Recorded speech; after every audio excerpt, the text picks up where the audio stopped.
The first time I heard it, I thought my headset had picked up my own lungs. The room was dead quiet, the kind of quiet that makes your ears fill in the blanks with blood and joints and little clicks of bone. The monitors showed nothing but the familiar salt and pepper crawl of deep sky noise. Then the noise folded. It pulled itself into a soft rise and fall. It sounded wet and close. It sounded like a man sleeping with his mouth open. My chest tightened on reflex. My breath tried to match it, like my ribs had been handed a new metronome. The waveform swelled on the main screen. The peaks were too clean to be random. The troughs were too even. The machine learning filter we had just deployed carved the background into layers, peeled away our own electronics, peeled away Earth, peeled away the sun, peeled away every known source. What remained should have been the oldest hiss in existence. Instead, it was a body. It was the universe breathing in my ear. I yanked the headset off. The breath kept going. The speakers on the wall carried it. The air vents seemed to carry it. The sound did not come from any one point. It came from everything. A slow inhale, a slow exhale, a rhythm so low it felt like pressure changing behind my eyes. Outside the control room window, the dish field sat under starlight like a frozen sea of white bones. And for the first time since I took this job, the night sky looked like skin. My name is Eli Carter. I was 32 when the universe started to breathe. At the Hawthorne Deep Sky Array, they hired me for pattern work, the ugly half of astronomy where you stare at noise until your brain forgets what a quiet thought sounds like. The array sat in the New Mexico high desert, far from towns, far from cell towers, far from anything that could leak a human voice into our receivers. Our closest neighbor was a dry river bed full of dust devils and bones.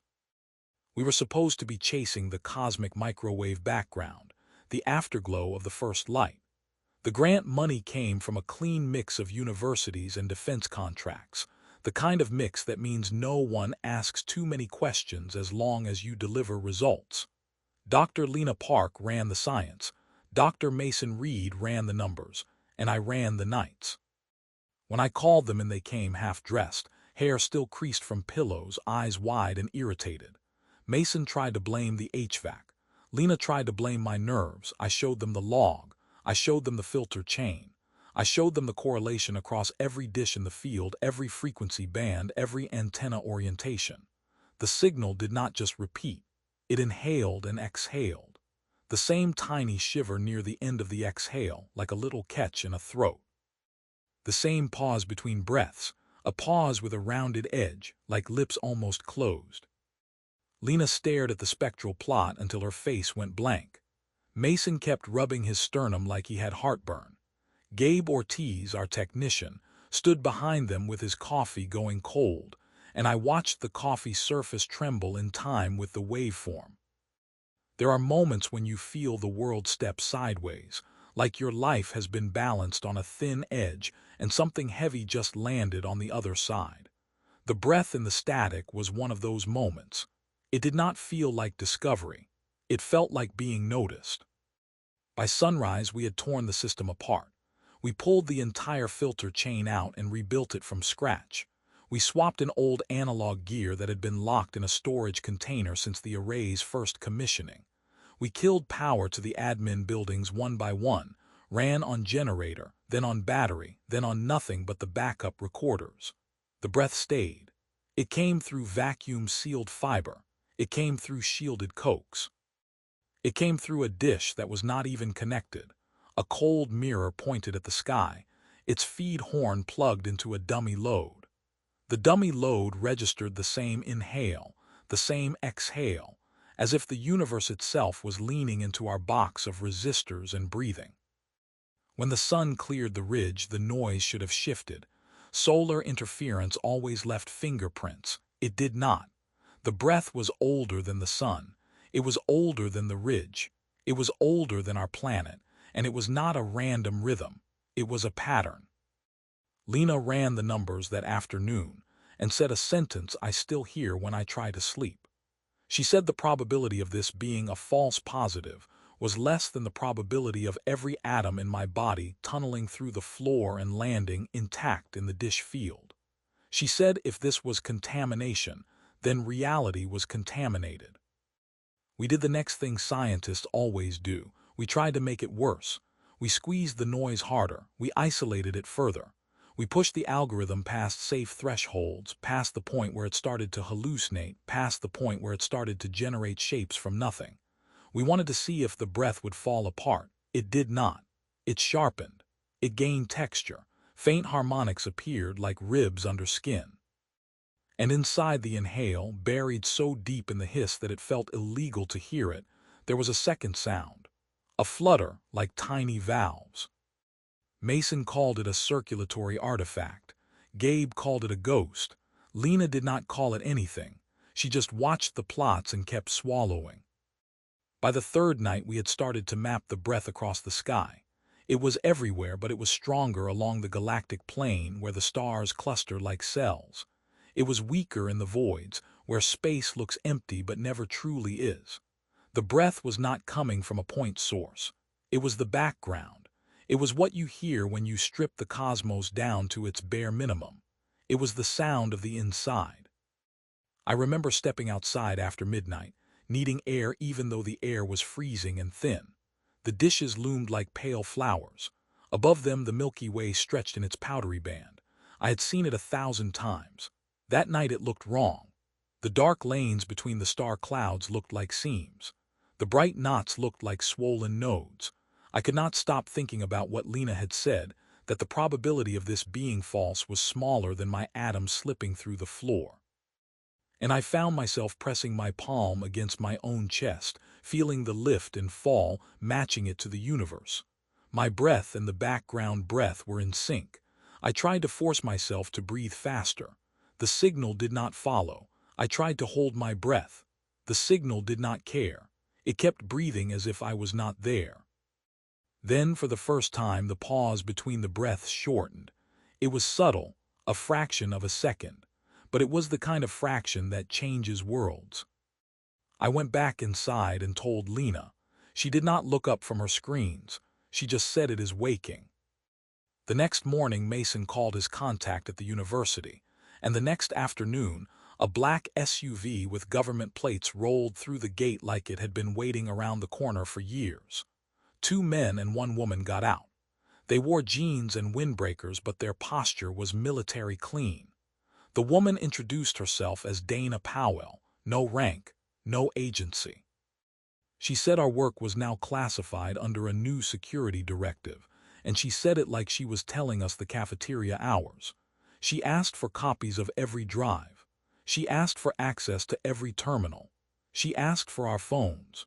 When Gabe hesitated, she smiled without warmth and said the high desert had poor service anyway.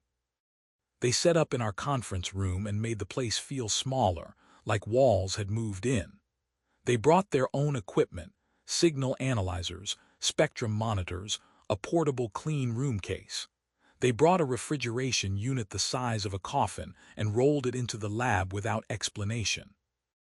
They listened to the breath for 10 minutes, then for an hour, then for a full cycle of day and night. None of them talked while it played. They did not need to. You could see it in the way their throats moved, in the way their nostrils flared, in the way their chests rose just a little too perfectly with the waveform. We were not just hearing it.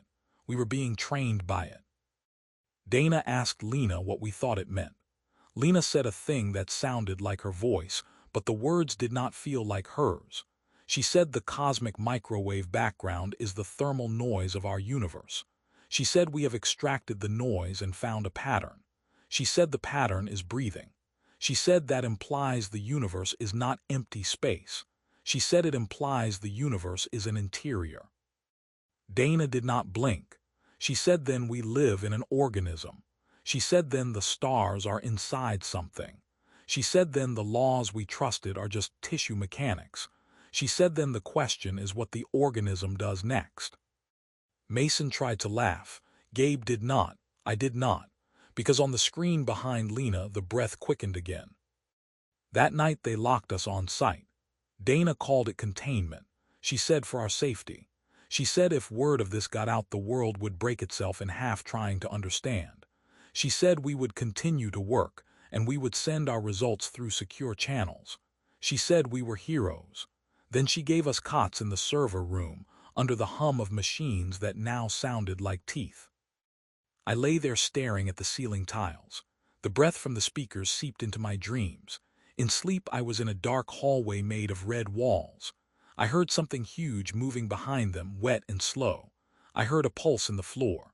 I walked toward a door that was not a door, a round opening that flexed as if it was alive. When it opened I saw stars on the other side, but they were not distant. They were embedded in something soft, like beads in gel. I woke with my face pressed into the cot, my mouth open, breathing in time with the universe. In the morning Mason had blood under his nails. He said he did not remember scratching. Gabe had dried saliva crusted on his lips, like he had been drooling. Lena stood at the sink washing her hands over and over. She looked up at me and said the rhythm is entraining us. She said our bodies are treating it like a command. Dana overheard and said then do not listen. She ordered the speakers off. The breath continued anyway because you cannot turn off the background of reality. It was in the static of the lights. It was in the tiny hiss when the coffee machine heated. It was in the pressure of air in the room. I started to think it had always been there, and we had just learned to hear it. By the fourth day we had proof beyond the sound. We compared the breath to the temperature anisotropies of the cosmic microwave background map. The peaks aligned with hot and cold spots, as if the organism was warming and cooling in cycles. We ran gravitational wave data against the rhythm and found tiny synchronized ripples, like tissue flexing.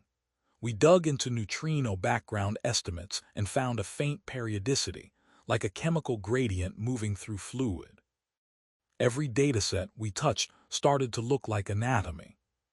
Lena pulled up an image of large-scale cosmic structure, the filaments and voids, the way galaxies thread through space. She zoomed in until the filaments looked like branching tubes. She did not say blood vessels.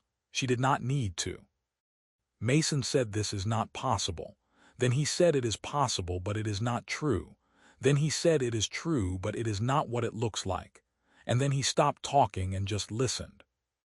On the seventh day, the breathing sped up enough that Gabe noticed it without looking at a screen. He was soldering a connector when he froze, the iron hovering. He turned his head like a dog hearing a distant whistle. He said, "Do you feel that?" He did not use a question mark because he did not need one. The air itself felt like it was moving. I went outside. The wind had died. The dishes were still. The desert was still. But the sky pulsed in a way I could not put words to. It was not light. It was not color. It was a change in depth, as if the dome above me was a membrane stretching and relaxing. I felt pressure in my sinuses. I tasted copper. I ran back in and the speakers were playing a faster breath, a quicker inhale, a tighter exhale, like a sleeping animal starting to dream. Dana called someone. She spoke in a low voice and used phrases like protocol shift and escalation. I heard the word wake repeated. Then she looked at us and said we would be evacuated. She said we would be moved to a facility with better resources. She said the work would continue, just elsewhere. That was when Lena said we cannot leave. Dana asked why. Lena said because the organism is not out there. Lena said we are inside it. Lena said there is no elsewhere. Dana stared at her a long time. Then Dana said we still drive to the airport. We left after dark in a convoy, the SUV in front, our old field truck behind. Dana insisted on taking the data drives. Lena carried a laptop clutched to her chest like a shield. Mason sat in the back seat beside me, his knee bouncing. Gabe drove, hands white on the wheel. The gate opened, and we rolled onto the service road that cut through scrub and caliche. The dishes vanished behind us. The night sky was wide and familiar, but I could not shake the feeling that we were driving under a rib cage. 10 miles out, the radio went to pure static. Then the static resolved into the breath.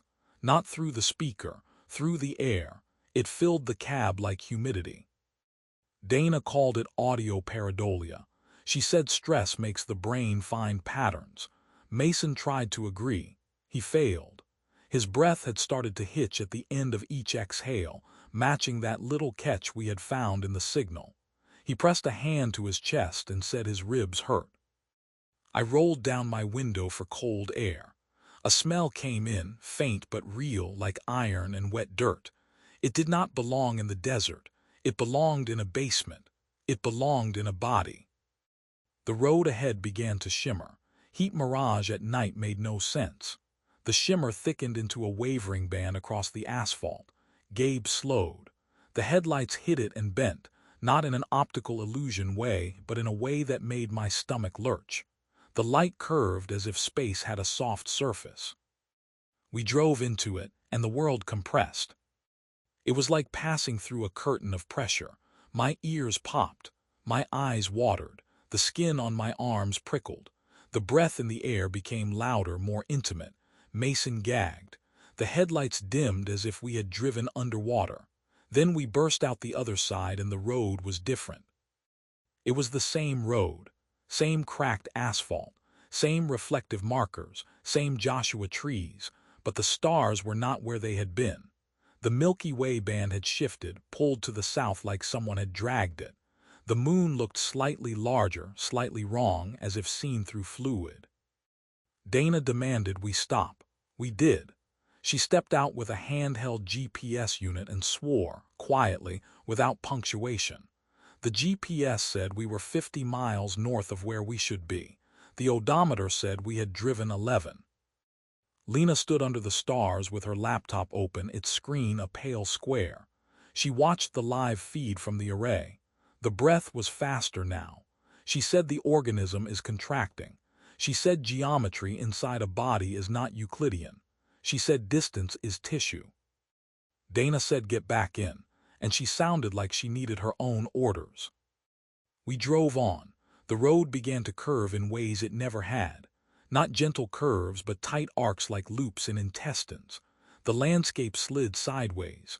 Mountains that should have been on the horizon popped close, then vanished.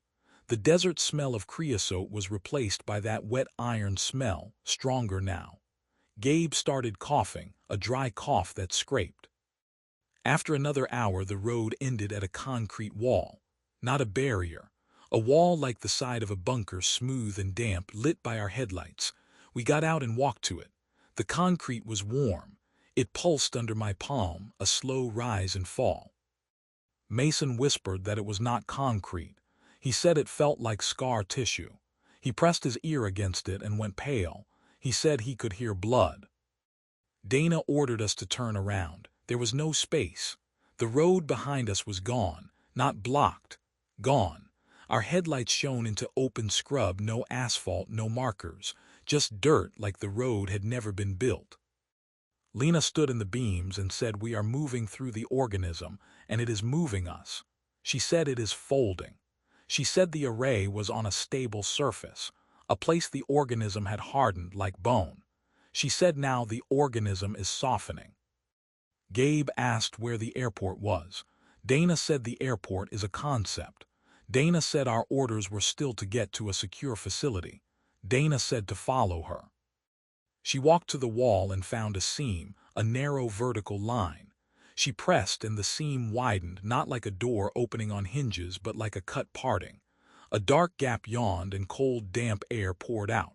The smell hit like a fist. It was the smell of lungs. It was the smell of inside meat. Dana shined her light in. The beam vanished after a few feet, swallowed by mist. Something in there moved, slow, like a wave. Mason said no. Lena said we have no other path.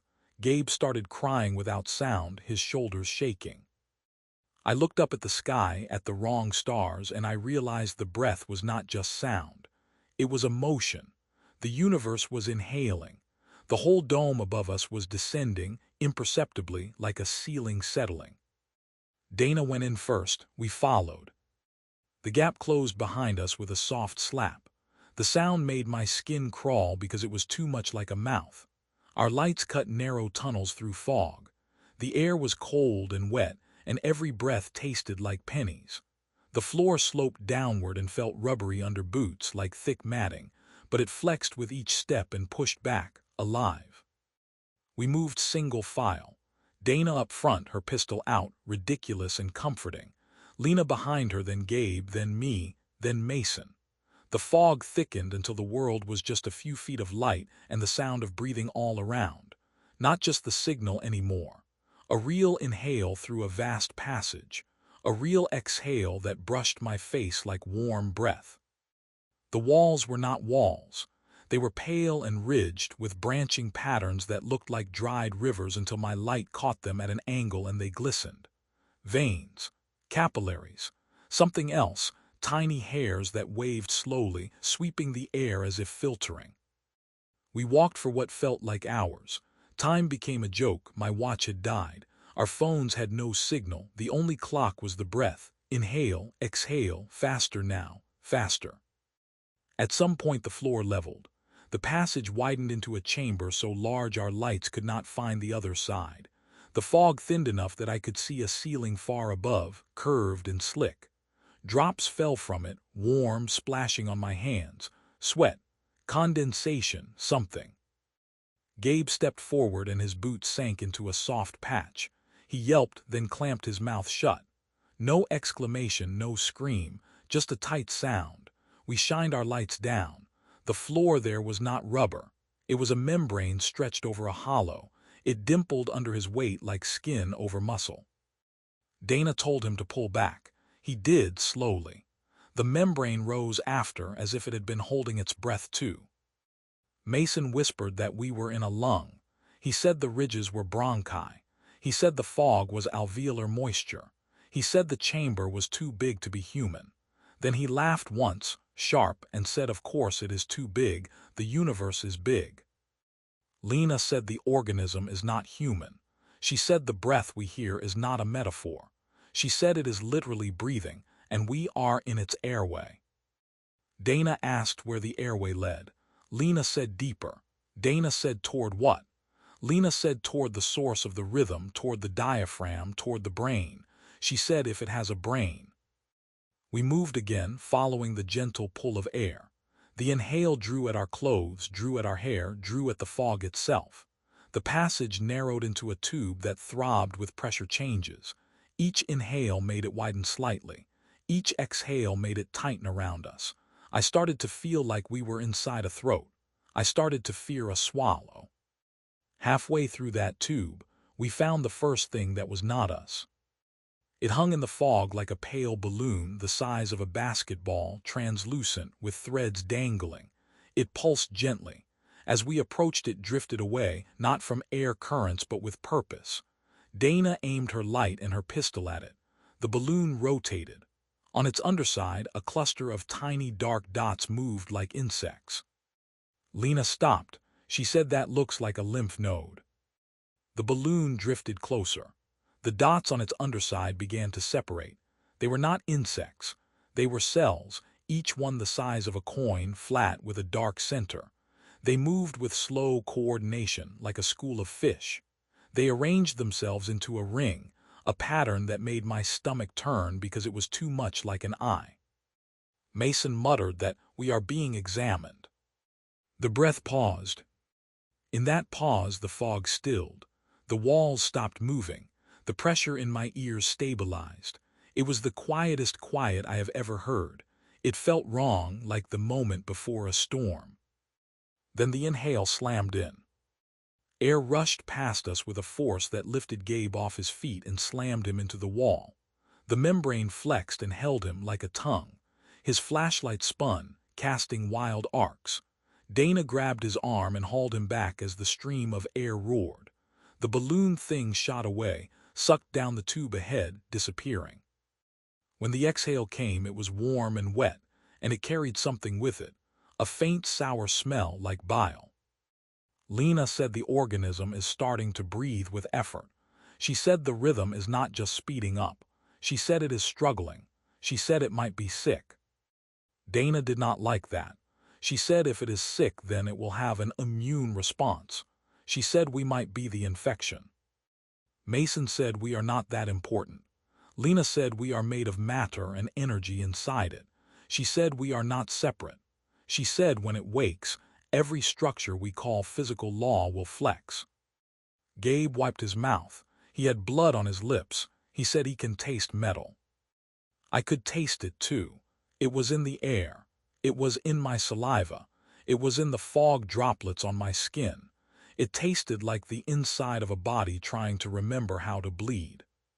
We kept going because stopping meant listening. The tube opened into a vertical shaft. Air moved up and down it in slow surges. The walls were lined with fibrous ridges that clung to our sleeves. Dana tested the surface with her glove and said it was slick. Gabe shined his light upward and we saw a pale spiral staircase, not built but grown, ledges of hardened material winding along the wall. Lena said the organism makes scaffolds. She said it lays down proteins and minerals, forms hardened structures where stress repeats. She said our planets might be those structures, knots in connective tissue, calcifications in a vast body. Mason said that makes no sense. Then he climbed. We climbed too. Each step felt like climbing inside a throat, humid and close. The breath surged and the air pressure shifted, pushing us against the wall. I kept imagining a cough, a sudden violent expulsion that would smash us into pulp. At the top, the shaft opened into a cavity that stole my breath for a different reason. The fog cleared. The space was vast and bright with its own light, a soft red glow that seemed to come from the walls themselves. They were thick and layered like muscle. Across them ran huge cords, bundles as thick as tree trunks, pulsing with slow electrical flickers. Nerves. I knew the shape from anatomy charts. I knew the branching, the way each thick cord split into thinner ones, the way the thinner ones laced the walls like roots. But this was scaled up beyond sanity. Each pulse traveled along the cords and made the whole cavity shiver like a reflex. In the center of the cavity, suspended in midair without any visible support, floated a sphere of darkness. Not black like empty, black like depth. It swallowed light and sound. When the breath inhaled, the sphere expanded slightly. When it exhaled, it shrank. Mason whispered that it was a void. Lena said it might be a ventricle. She said it might be a chamber where heat and noise circulate. She said it might be the source of the background. Dana stepped forward, then stopped. Her face had gone pale in the red glow. She said she can hear something else. I listened. Beneath the breath, beneath the low roar of pressure, there was a faint, rapid chatter like teeth. It came from the nerve cords. It came in bursts, patterns like language. Lena raised her laptop and connected her microphone, not to record sound but to feed the signals back into the analysis software. The speakers on the laptop crackled. The chatter resolved into something like a heartbeat, but not one heart. Many. A network. A brain. She stared at the screen and her mouth fell open. She said the patterns match our cosmic background maps. She said the hot and cold spots are not random. She said they align with these nerve pulses. She said the universe is not just inside an organism. She said it is inside its nervous system. Mason shook his head hard, like he could shake the idea out. He said then the galaxies are thoughts. He said then we are in a mind. Dana asked Lena what the breath means in that context. Lena said the breath is not just respiration. She said it could be sleep. She said in animals sleep changes breathing rhythm. She said the increasing rate could be a transition from deep sleep to waking. She said the organism is leaving whatever dream it has been in. Gabe said, what does it dream about? Lena said, maybe us. Maybe reality is a dream of a creature too large to comprehend. While she spoke, the dark sphere in the center began to ripple. The surface was not surface. It was an absence with texture. It quivered like a pupil reacting to light. A thin line opened across it, a seam of deeper black, and a cold wind poured out. The breath paused again. In the pause, the seam widened. I saw something in there. Not a monster, not a shape with teeth. A landscape, a field of stars but not our stars. A different arrangement, different colors. I saw spirals that moved like living things. I saw a brightness like a wound. And through it all, faint and distant, I heard another breath, slower, older, like the organism was dreaming of another organism. Lena leaned closer, entranced. Dana grabbed her shoulder and pulled her back. The seam snapped shut, not with a slam but with a soft suction sound that made my skin itch. The inhale came again, faster, shallower. The nerve cords along the wall lit in a wave. The red glow brightened. The cavity trembled like muscle preparing to contract. Dana said we need to get out. Mason said out is meaningless. Gabe said he wants his mother. Then he started coughing again, deeper now, wet. He spat onto the floor. In the red light the spit looked dark. I shined my light and saw tiny flecks in it, glittering. Not blood, something like ash, something like ground-up starlight. Lena said the organism is shedding. She said as it wakes it is changing its internal environment. She said that change is going to rewrite us. Dana asked how to stop it. Lena looked at her, then at the nerve cords, then at the dark sphere. She said we could try to communicate. She said if this is a brain, then it processes information. She said if the universe is inside it, then our signals are within it. She said maybe it can hear us. Dana said then talk. Dana ordered Lena to make a message. Lena nodded, shaking, and opened a new file. She began typing, hands trembling. She typed mathematical symbols in her head and translated them into wave patterns, code that could ride the breath itself. She said we need a simple concept. She said we need to say we are here. She said we need to say please sleep. Mason laughed again, bitter. He said we are ants praying to a man. Lena kept typing. She hooked the laptop to a portable transmitter Dana had brought. She aimed the antenna at the nerve cords as if they were a receiver. She pressed send. The speakers hissed as our message rode the background noise, a small modulation on a vast breath. For a moment, nothing happened. Then the nerve cords twitched. The red glow dimmed. The breath slowed by a tiny fraction. Lena exhaled, relief breaking her face. She said it hurt us. Dana said send again. Lena did. The nerve cords twitched again. The breath slowed more. Mason stared, awe and fear mixing. He said we are talking to a god. On the third message, the dark sphere opened its seam again. The cold wind poured out. The nerve cords lit in chaotic bursts. The breath did not slow. It changed. The inhale became sharp. The exhale became shuddering. Lena froze. She whispered that the organism did not calm. She whispered that it reacted. Dana said that is good. Dana said reaction means influence. Dana said send more different patterns, stronger. Lena said no. She said we do not know what we are doing. She said we might be triggering something. She said we might be a stimulus, like a splinter in an eye. She said the organism might be waking because of us. Dana raised her voice. She said orders. She said national security. She said the world depends on this. She stepped toward Lena. Mason stepped between them, chest heaving in time with the breath. He said stop. Dana lifted her pistol, not aimed but ready. In that red cavity, under nerve pulses that matched the cosmic background, it hit me how small all our systems were. Agency, rank, nation. It was all bacteria arguing over who owns a droplet. The breath hit another pause. In the pause, the red glow went out. Complete darkness, not even the glow of our screens. The nerve cords went cold. The air stopped moving. We stood frozen. I could hear my heart. I could hear Mason swallowing. I could hear Gabe wheezing. Then something brushed my shoulder, something soft like a fingertip exploring. Dana fired. The muzzle flash lit the cavity for an instant. In that flash I saw a shape beside us, tall and thin and pale like a man made of membrane. It had no face, just a smooth curve. Its arms were long and ended in branching tendrils. Around it drifted those coin-sized cells, arranged in patterns along its body like armor. The flash died, darkness returned. We heard a sound that was not a breath. It was a click, deep and distant, like a joint in a colossal body locking. Lena whispered that the immune system is here. The red glow returned in a sick stutter, not steady. The nerve cords flashed like lightning. The breath came in jagged bursts, as if the organism had started to pant.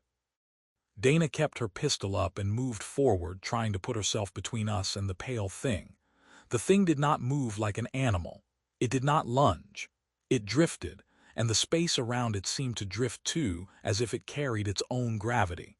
The coin cells around it spun in slow orbit. Gabe whimpered.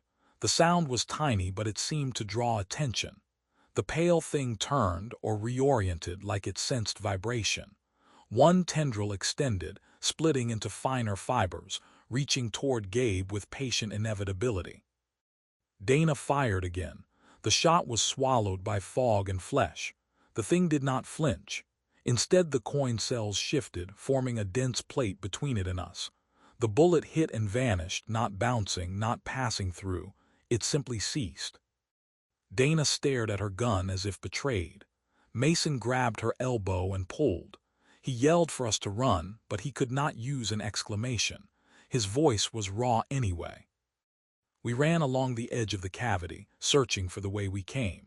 The walls flexed. The nerve cords pulsed faster. The breath slammed in and pushed us forward like wind in a tunnel. Behind us, the pale thing followed, unhurried, and the space between us stayed the same no matter how fast we moved. It was like running in a dream where the hallway never changes. Lena shouted that it is adjusting our local geometry.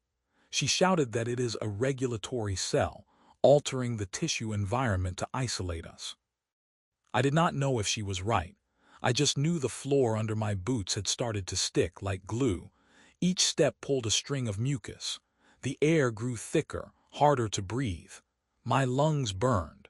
The breath in the background tried to pull my chest into its rhythm, but my body fought, panicking.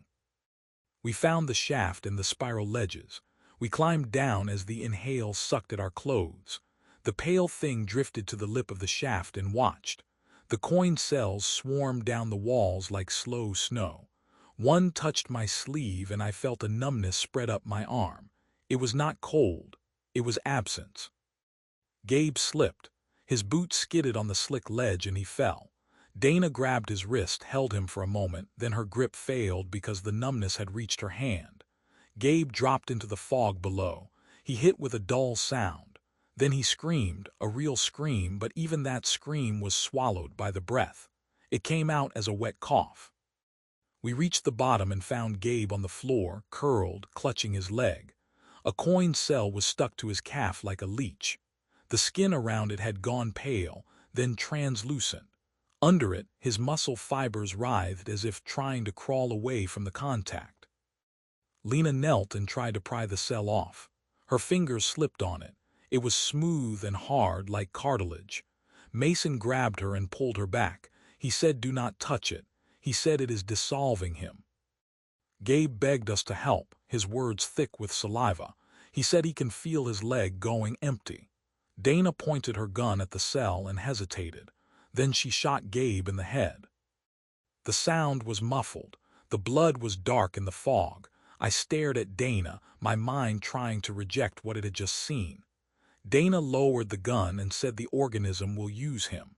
She said it will learn from him. She said she will not let it.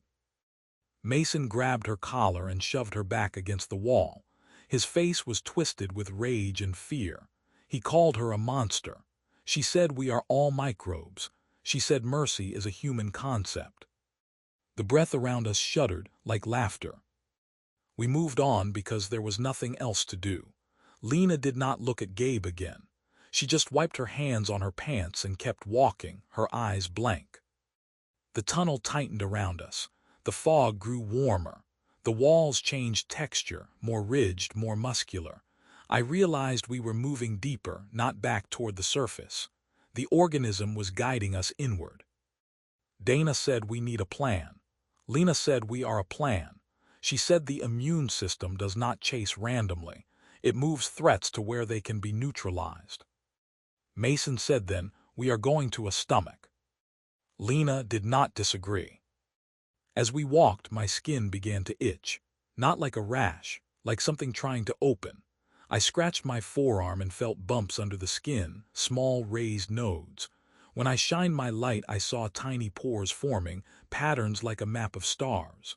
A film of clear fluid seeped out and dried, leaving salt. Mason showed me his palms. The lines in them had blurred. The skin looked smoother, stretched. He said he cannot feel his fingertips. He said his hands are becoming gloves. Dana had something worse. A thin line had appeared along her neck, just under her jaw. It looked like a scar. As we watched, it split slightly, a seam opening. A slit of wet pink showed beneath. Dana clamped her hand over it. Her eyes went wide. She said, "It is trying to make me breathe differently." Lena said, "It is adapting us to its environment." She said, "It is rewriting us for compatibility." She said, "The organism is not just waking, it is preparing." The breath accelerated again. Inhale, exhale, inhale, exhale. Each cycle shorter, each pause smaller, each change in pressure sharper. It felt like we were being squeezed. At some point we found a chamber full of liquid, not water, a clear viscous fluid that filled the space from floor to ceiling. It rippled in time with the breath. We stood at the edge, lights reflecting off its surface. The far side was invisible. In the fluid floated shapes, dark and slow, like organs. Mason whispered that it is lymph. Lena said it could be cerebrospinal fluid. She said we might be near the brain. Dana said, "How do we cross?" Lena pointed to a narrow ledge along the wall, just above the fluid line. She said, "We walk." We edged along, pressed to the wall. The fluid lapped at our boots. It left a slick residue that made my skin tingle. Halfway across, something moved beneath the surface. A dark shape rose, brushing the underside of the fluid like a whale beneath ice. It moved with purpose, following. Dana raised her pistol and aimed at the fluid as if she could shoot a whale in a universe-sized body. The dark shape rose higher. A ridge broke the surface, then another, then a smooth dome. It was the size of a car. It had no eyes. It had no mouth. It was just a mass of tissue with a line of pores that opened and closed, drawing fluid in and pushing it out. Mason said, "It is filtering."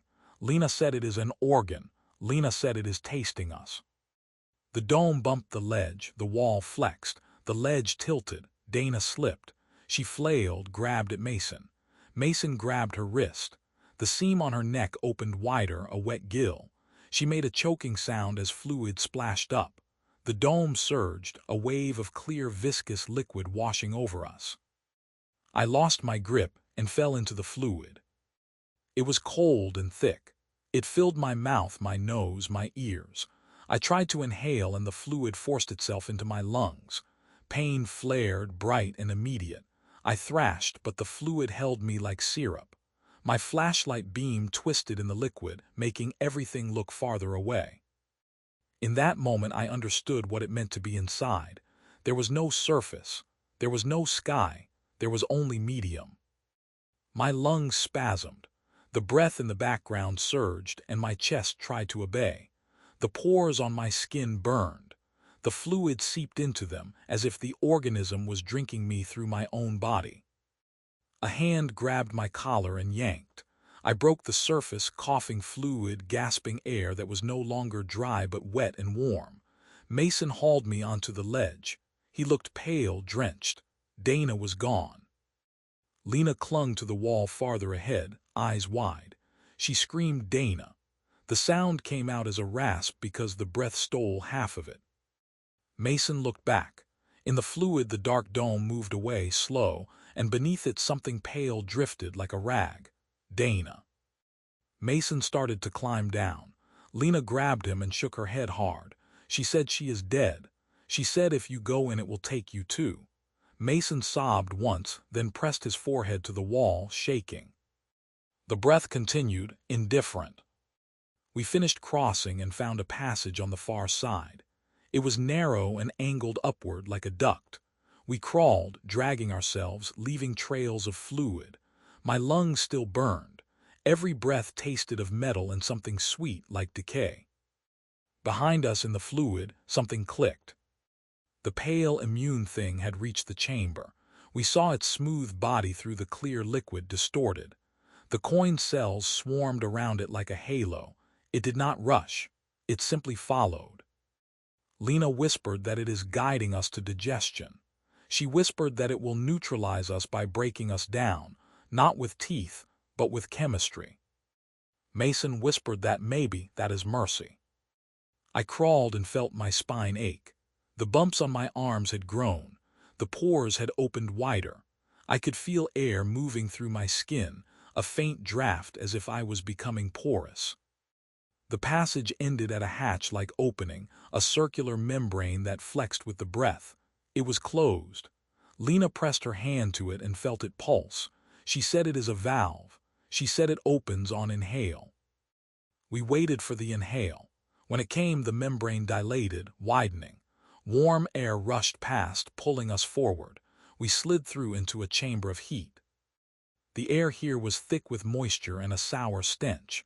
The walls were red and glossy. The floor was a shallow pool of dark fluid that bubbled gently. Acid. The breath here sounded different, harsher, like wheezing. Mason said this is the stomach. Lena said if this is the stomach, then black holes are ulcers. My skin crawled. In the bubbling pool, pale chunks floated, dissolving. Some looked like plant matter, some looked like bone, some looked like twisted metal. Mason stepped onto a dry patch and his boot sole smoked. He yanked it back, cursing, but the curse was swallowed by the rules of punctuation. His face contorted. He said the acid is strong. Lena said we have to keep moving, find an exit. Mason asked where. Lena said toward the brain. She said digestion is not the end. She said it is a process. She said we might survive if we reach a place where the organism stores information, where it integrates, where it decides. Mason stared at her. He said you want to go to its mind. He said you think it will spare you if you explain. Lena said I think it will change us no matter what. She said I would rather be changed by thought than by acid. The breath accelerated again. The stomach walls began to contract. The pool sloshed. A bubble burst and sprayed a fine mist. The mist landed on my hand and burned. My skin blanched, then tingled, then went numb. The pores on my hand opened and the acid mist slid into them. I watched in horror as the pores closed again, sealing the burn inside. Lena said we are already being digested. We found a ridge along the wall that led upward away from the pool. We climbed. The walls squeezed. The breath became a rapid pant. I started to feel lightheaded. My lungs could not keep up. My skin pores began to flutter, opening and closing like gills. Mason began to lag. He pressed his hand to his chest. He said he cannot get enough air. He said his ribs feel like they are tightening. Lena looked at him and said the organism is changing the oxygen content. She said its atmosphere is shifting as it wakes. She said our lungs are failing. Mason stumbled. He slipped on a slick patch. His hand went into the bubbling pool. He screamed, a muffled wet sound. He yanked it out and the skin on his fingers was gone, peeled clean to raw white tissue. Not bone, not blood, something else, like the inside of a shell. The pores on his arm opened wide as if trying to vent. Fluid seeped out clear, not blood. He stared at his hand, shaking. He said, I am not made for this. Lena said none of us are. Behind us, the pale, immune thing entered the stomach chamber. It did not touch the acid. The coin cells around it shifted, forming a protective layer. The organism had tools. We did not. We climbed faster, driven by pain and the sound of its patient pursuit. At the top of the ridge, we found a passage that pulsed with faint electrical light. Nerve. The air here was cooler. The acid smell faded. The walls were pale again, lined with those branching cords. Lena said this is the path. She said this leads to integration. Mason asked what that means. Lena said it means we will be processed as information. Mason laughed weak and said that is worse than acid. I did not disagree, but we went anyway. The nerve passage was not straight. It branched into thinner corridors, each one vibrating with faint signals. Our lights made the walls shine like wet glass. When the pulses traveled through the cords, the light in the passage flickered in patterns that made my eyes strain. It was like walking inside a living circuit. Lena moved with purpose now, as if the horror had focused her. She kept one hand on the wall, feeling the pulses, counting them. She said the organism has rhythms beyond breathing. She said there is a basal heartbeat. She said there are slow waves like sleep cycles. She said our universe has been riding those waves like foam. Mason dragged his damaged hand against his shirt, trying to keep it from touching anything. The raw tissue looked less like flesh now and more like pale mineral. The edges had started to harden, as if calcifying. He said maybe that is the organism's way of sealing wounds. He said maybe I am becoming a scab. The pores on my arms opened with each pulse. I could feel my skin breathing. It was not air moving in and out. It was pressure equalizing, fluid exchange. My body was turning into membrane. We found a junction where 3 passages met. In the center was a thick nerve bundle, a column of translucent material with pulses racing through it so fast it looked like solid light. Lena stopped and stared. She said this is a trunk line. She said if we ride it we will reach the central processing. Mason asked how. Lena pointed to the column and said touch it. Mason said no. Lena said we do not have choices. She stepped forward and placed her palm on the nerve bundle. For a moment nothing happened. Then her body went rigid. Her eyes rolled back. Her mouth opened and a long breath came out, not her breath, deeper, slower. The air in the passage shifted in response. The background breath matched it for a heartbeat, then snapped back to its faster rhythm. Lena collapsed to her knees, shaking. I grabbed her shoulders. She looked up at me with eyes that did not feel fully human anymore. She said I saw it. I asked what. She said I saw the outer. She said the organism has an outside. She said it is surrounded by a medium colder than vacuum, denser than stone. She said the organism floats, or maybe it swims. She said the organism is in pain. She said something is pressing on it from outside, something that makes its breath shallow. She said it is waking because it is being hunted. Mason laughed, then coughed. He said, of course. He said even gods get eaten. Lena said the outside pressure is increasing. She said the organism is trying to move. She said waking is not optional. She said it is either wake or die. I asked what that means for us. Lena said we are inside. She said when it moves, the interior shifts. She said our universe will experience it as changes in fundamental constants. She said we will see stars go out, not because they die, but because the tissue around them flexes and cuts off flow. She said black holes will bloom like bruises. She said space will fold like intestine. She said our concept of time will become a local phenomenon, like the speed of electrical conduction in a nerve. Mason stared at the nerve bundle with a strange calm. He said then maybe we should help it. He said maybe if it survives, something of us survives. Lena said help how? Mason said communicate better. He said we send it a message like a splinter. He said we need to send it a message like anesthesia. He said we need to tell it to stay asleep. Lena shook her head. She said we cannot. She said the rhythm is accelerating. She said it has already started the transition. She said we are too late. The breath surged faster again. I felt it in my teeth, a vibration that loosened fillings I did not have. The passage walls tightened. The pulses in the nerve cords became brighter. Behind us, faint in the distance, a soft patter echoed. The coin cells. The immune thing had followed through the stomach. It was in the nerves now. Lena stood, swaying. She said, touch the bundle, both of you. She said it will take us. Mason hesitated, then placed his intact hand on the nerve. I did the same. Cold fire shot up my arm, my vision filled with red light and then with stars. I was not in the passage. I was nowhere. I was in the pattern. I saw the cosmic microwave background as a living surface, a field of tiny temperature differences like goose flesh. I saw filaments of galaxies as nerve branches. I saw clusters as ganglia. I saw voids as cavities filled with fluid. I saw expansion not as space stretching but as tissue relaxing between pulses. I saw dark energy as chemical signaling, telling tissue to loosen.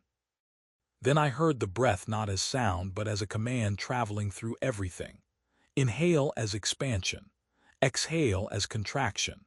The increasing rhythm was the organism moving toward alertness, toward muscle tone, toward responsiveness.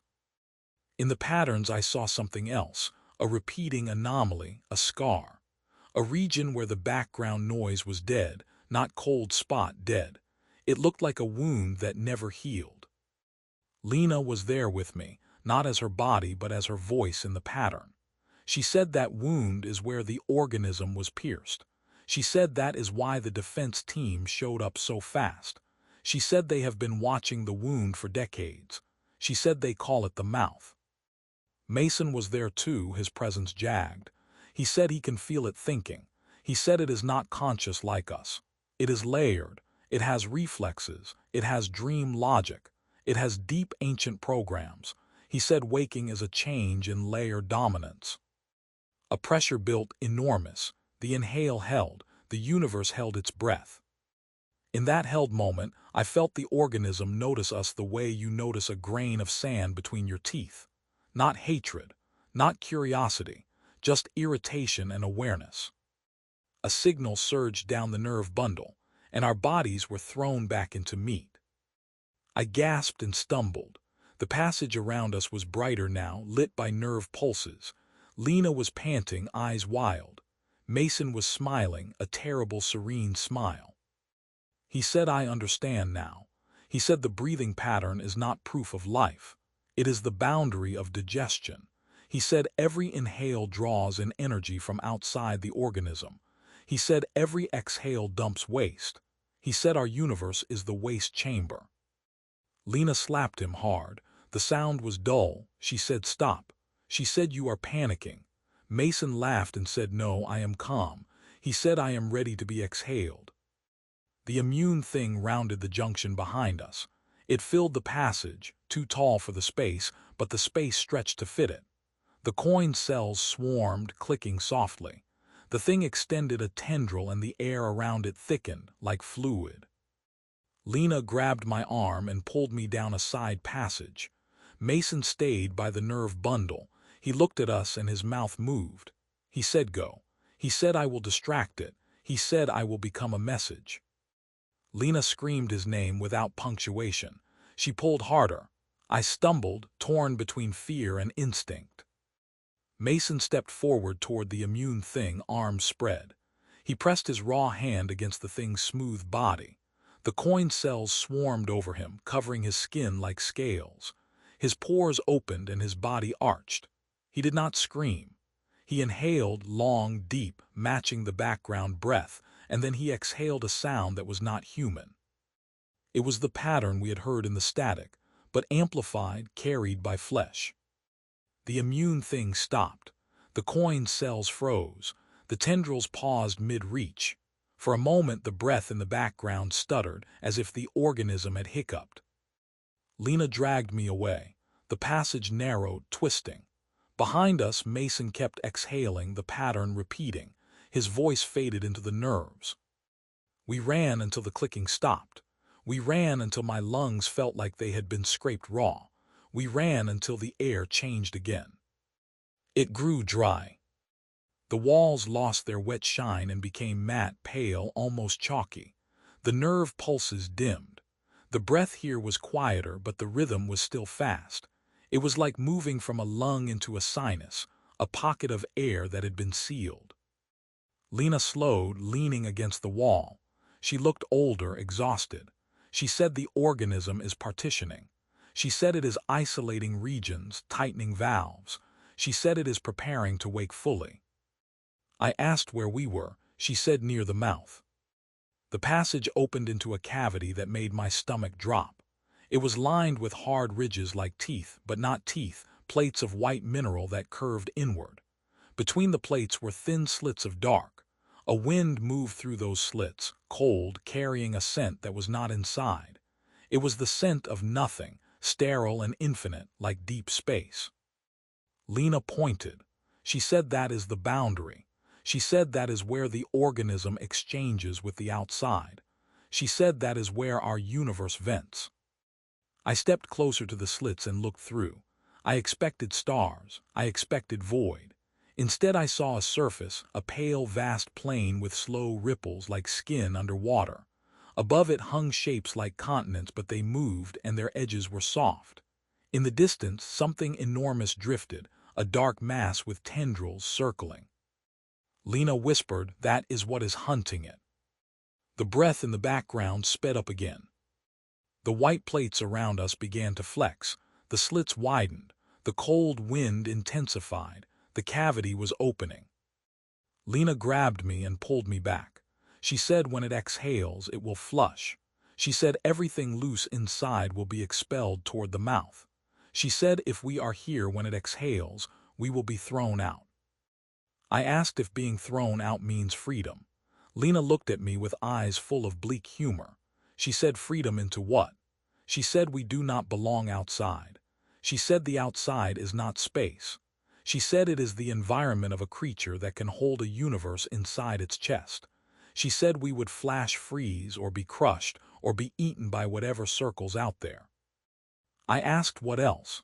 Lena said we could try to stay inside, find a place that remains stable as it wakes. She said maybe there are hard structures, bones, shells, places that do not deform too much. She said planets might be those places. She said maybe we can ride the wake and survive. I asked if anyone has survived before. Lena did not answer. She walked along the cavity edge and found a patch of wall where mineral plates had cracked.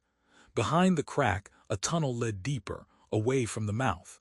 She said this is our only choice. We crawled into the crack as the wind rose. Behind us, the white plates flexed wider. The slits opened into gaping gaps. The cold outside pressed in. The breath in the background hit a pause so long my own lungs seized. The organism held its breath like a diver about to surface. Lena whispered it is about to wake. In the darkness of the crack, I heard something else, faint but distinct. A sound like a distant siren. A sound like metal tearing. A sound like the sky of our world far above being ripped open. Then the inhale came, massive, and the universe pulled inward. The cracked tunnel shook as the inhale deepened. Air screamed through it. The mineral plates around us vibrated. Lena clung to the wall and crawled, dragging herself forward against the pull. I followed, fingers slipping on dry, chalky ridges.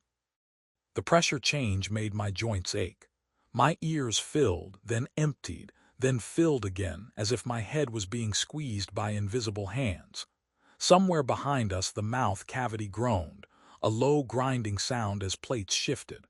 The cold wind became a gale, then vanished as the slits closed. For a moment there was no air movement at all. The organism had sealed its boundary and drawn everything inward. The breath was held. In that hold the universe felt dense. Gravity pressed harder. The floor flexed under my palms like muscle tensing. Lena gasped, shallow, her ribs struggling. The pores on my arms flared open, then clamped shut. My skin was sweating clear fluid in tiny beads that rolled like mercury. Lena whispered that the organism is bracing. She whispered that it is preparing to move its whole body. She whispered that when it moves, our cosmos will shear. The held breath broke into a shuddering exhale. The air surged the other way, not toward the mouth now, but deeper, like the organism was venting into some internal reservoir. The cracked tunnel widened slightly as if relaxing. We crawled faster. The tunnel opened into a chamber of bone. At least that was the closest word. The walls were hard and white and porous, pocked with holes that looked like the cross-section of coral. They were dry. They did not pulse. They did not glisten. They felt dead compared to everything else we had touched. Lena leaned against it and closed her eyes, relief visible. She said bone does not care about breathing. She said bone is what remains when tissue stops being flexible. She said this might be a stable refuge. In the center of the chamber lay a shape half embedded in the wall, a cylinder of metal, rusted and bent. It was about the size of a man. Cables spilled from it like dried veins. A glass window on one end was cracked and frosted. I stepped closer and my light revealed a human hand inside, skeletal, fingers curled. My stomach clenched. Lena came beside me and stared. She said someone else came here. The metal cylinder had markings, worn but readable. Not letters, symbols, coordinates. A map of stars, but not our stars, a different arrangement. It made my skin prickle. It looked like a message sent from within another dream. I touched the cylinder and felt a faint vibration, like a residual signal. Lena pulled out her laptop, miraculously still running, and pressed its microphone to the metal. The speakers crackled with a whisper of noise. Under it, a faint rhythm, slow. A breath. Not the current rapid pant. A slow, deep breath, like the organism at rest, like the organism asleep. Lena sat back on her heels, eyes wide. She said this capsule has been here since before the rhythm started to accelerate. She said it recorded the breath when it was stable. She said this is a baseline. I asked why it is here. She said maybe the organism swallowed it. She said maybe someone built it inside. She said maybe there have been others who found out, and they tried to leave a record in a place that would not dissolve. I looked around the chamber. In the pores of the bone wall, dark specks gleamed. I shined my light and saw tiny fragments of plastic, bits of wire, flecks of glass, debris, things that had been inside the organism and had been lodged here when tissue hardened around them, like lint in a wound. The thought made me dizzy. How many worlds had been swallowed and compressed into bone? Lena opened a file on her laptop and began to copy the slow breath pattern from the capsule recording. She said if we can transmit this pattern into the nerve network, maybe we can entrain the organism back toward sleep. She said not force, not command, but reminder. She said we can give it a memory of rest. I asked if that helps it survive the hunter. Lena said maybe. She said a calm organism might choose a better response. She said panic wastes energy. She said sleep is not weakness, it is strategy. I did not understand how you tell a universe-sized creature to stay calm while being hunted, but I clung to anything that felt like a plan. Lena dug through Dana's equipment bag, the one she had left behind when she died. We had dragged it through the tunnels like a dead weight. Inside were power packs, cables, a small transmitter. Lena wired it to the laptop. She said we need a connection to the nerves. She said bone does not carry signals. I asked where the nerves were. Lena pointed to a hole in the bone wall, a pore big enough to crawl through. A faint, warm draft came from it. She said there. We rested for a short time, breathing as shallowly as we could. The background breath continued, fast and relentless. Each time it changed pace, the bone chamber vibrated slightly, like a rib cage carrying a drumbeat. I tried to think about the world outside, the desert, the dishes, the sky. It felt unreal now. It felt like a dream I had before waking into the truth of flesh. Lena finished wiring. She looked at me and said if we do this, it might notice us again. She said we might draw the immune system back. She said we might draw the hunter. She said we might draw the organism's attention in a way that breaks us. I told her we are already broken. I told her I can feel my lungs changing. I told her my skin is no longer mine. I told her if we do nothing, we will be digested or expelled or repurposed. Lena nodded. She crawled into the pore. I followed. The pore tunnel was narrow and lined with soft tissue again. The warmth returned. The damp returned. The smell of iron returned. The bone gave way to membrane. The organism was never far. We emerged into a nerve corridor, smaller than the trunk line we had touched before, but still alive with pulses. Lena pressed the transmitter against a nerve cord and held the laptop with trembling hands. She began to play the slow breath. The speakers were quiet. The signal was not audible. It rode the background noise as modulation, a lullaby in static. For a moment nothing happened. Then the pulses in the cord slowed slightly, as if sinking. Lena smiled, tears on her cheeks. She said, "It is listening." I felt the air shift. The rapid pant in the background eased by a fraction. My chest loosened. For the first time in days, I inhaled without pain. Then the corridor shook. A deep thump traveled through the walls, not a pulse, a movement. Another thump. The organism was moving its whole body, muscles contracting somewhere far beyond our reach. The air pressure swung wildly. The slow breath pattern Lena played wavered. Lena kept the signal steady, eyes closed, face calm. She said, "Stay asleep." She said, "Remember." She said, "Rest." The nerve pulses around us began to glow brighter. The corridor filled with faint light like bioluminescence. The walls tightened. The air thickened. The organism was focusing. In that light I saw my own hands. The skin was translucent now. Under it, faint branching lines glimmered like nerves growing. The pores on my knuckles opened and closed in time with the slow breath, not the fast one. My body was choosing. Lena gasped. She looked at her arms. The same lines were forming on her skin, brighter, more organized. She whispered that the organism is integrating our nervous systems. She whispered that it is using us as conduits. I asked if that is good. Lena did not answer. She held the transmitter tighter. The slow breath pattern continued.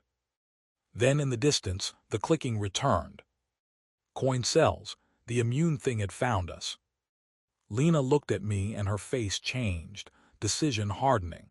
She said, "I have to become the message." She said the capsule recorded the slow breath because someone else became it. She said this is how it persists. She said the only way to transmit deep enough is to connect fully. I told her no. She shook her head. She said yes. She said you will carry the record forward. She said you will tell the story. She said maybe the story itself will modulate the noise like a pattern in the background. She said maybe that is all we can do. She placed the laptop on the floor and pressed her palm to the nerve cord, not just touching but sinking. The cord softened under her hand, opened, welcomed. Her fingers slid in like into warm wax. Lena inhaled the slow pattern. Her chest rose. The corridor breathed with her. The rapid pant outside faltered, confused. The coin cells poured around the corner, a pale swarm. Behind them, the smooth immune thing drifted, silent. Lena did not look at it. She closed her eyes. She exhaled the slow pattern into the nerve. Her skin began to glow. The branching lines under it brightened, spreading across her body like lightning veins. Her mouth opened and a sound came out, not words, not scream, a soft rhythmic modulation, a breath made of information. The immune thing stopped. Its coin cells froze. The corridor filled with light. The nerve pulses aligned. For a heartbeat, the entire interior seemed to slow. The background breath slowed, not much, but enough that my chest felt relief. Then the hunter outside struck. I did not see it directly. I felt it as a shockwave through tissue. The corridor walls bulged, then compressed. The air slammed out of my lungs. Lena convulsed, still connected to the nerve. The light flickered. Through the nerve pulses I glimpsed the outside again, the pale rippling plain and the dark mass with tendrils. It had pressed against the organism boundary. It was feeding. The organism panicked. The breath surged back into a rapid pant, faster than ever. Lena tried to hold the slow pattern, but the pulses around her went chaotic. The immune thing moved at last. It extended a tendril and touched Lena's head. Lena went still. Her eyes opened. They were not her eyes. They were dark and calm, like the void sphere we had seen.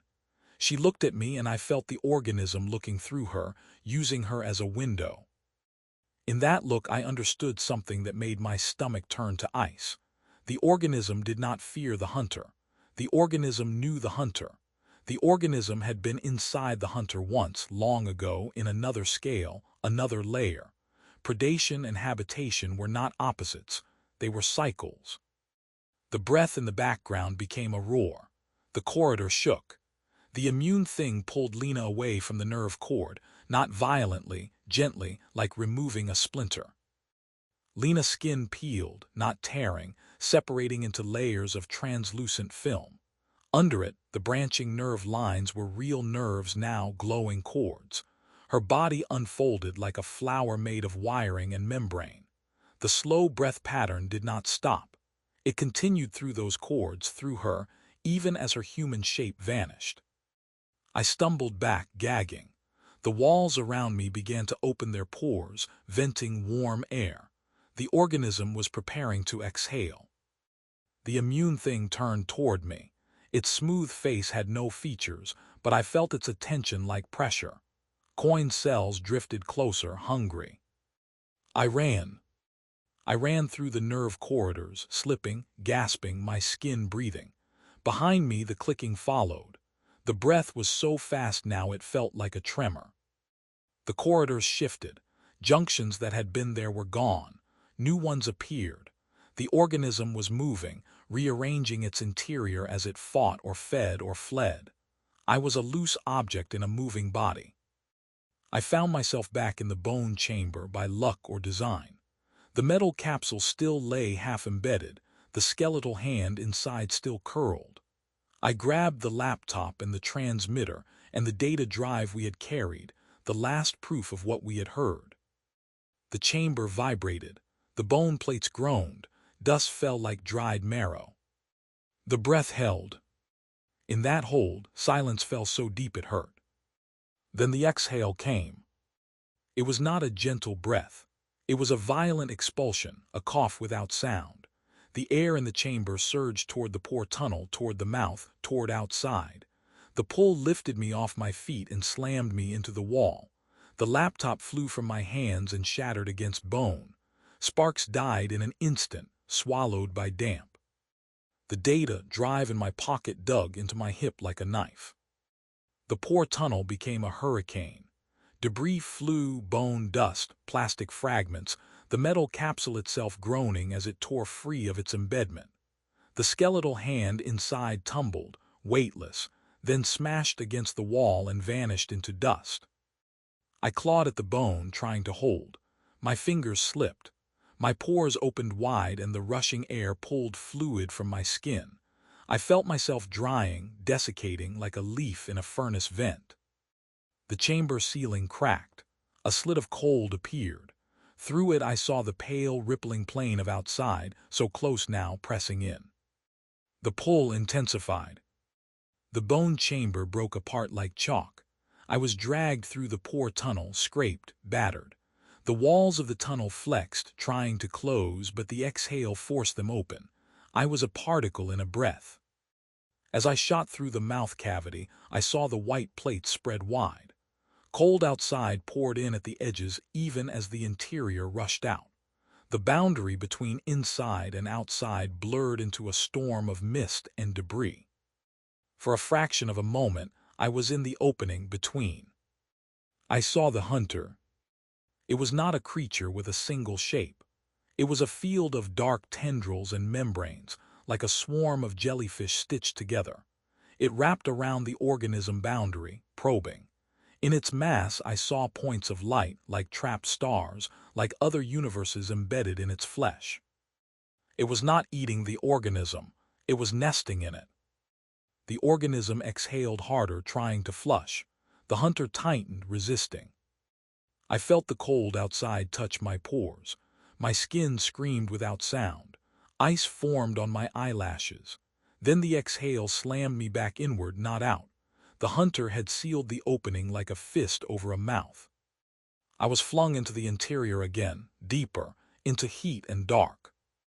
I tumbled through a tunnel that narrowed and narrowed until it was a throat. The walls squeezed. The breath became an internal tremor. I stopped in a pocket of air, curled like a fetus, shivering. My body was different. My skin was translucent. The branching nerves under it glowed faintly. My lungs were lined with pores that opened along my ribs. When I inhaled, air moved through my skin as much as through my mouth. When I exhaled, my breath carried a faint hiss like static. In the dark pocket, I heard the background noise of the universe, but it was no longer just sound. It was sensation. It was pressure. It was thought. The slow breath pattern Lena had played was still there, faint, woven into the roar, a memory of calm under panic. It pulsed through the noise like a heartbeat under screaming. I realized she had succeeded in one way. She had become a pattern. She had carved herself into the background. She was now part of what anyone with the right filter might hear. And I realized what that meant for me. If I could think in patterns, if I could shape my fear into repetition, then my story could ride the noise too. It could become part of the static. It could be heard. I do not know where I am now. I do not know if the array still exists as bone on some surface, if Earth still spins as a calcified node in a living body, if stars still burn as chemical reactions in tissue. I only know the breath is still accelerating, because the hunter is still pressing, and the organism is still trying to wake fully. Each day, if days still exist, the inhale gets shorter, the exhale sharper, the pauses vanish, the universe pants. When it finally wakes, it will not open its eyes to see us. It will not move its hands to touch our galaxies. It will simply change state. Muscles will hold tone. Nerves will fire in new patterns. The interior environment will shift. And everything we call space will become wet again. I can feel it already. The walls around my pocket pulse. The air grows warmer. The pores along my ribs flutter. My thoughts start to align with the rhythm. I catch myself exhaling in patterns, repeating phrases without knowing I am doing it. This is the last coherent loop I can manage. If you are hearing this in the background noise of the universe, then you have the filter. You have the ears.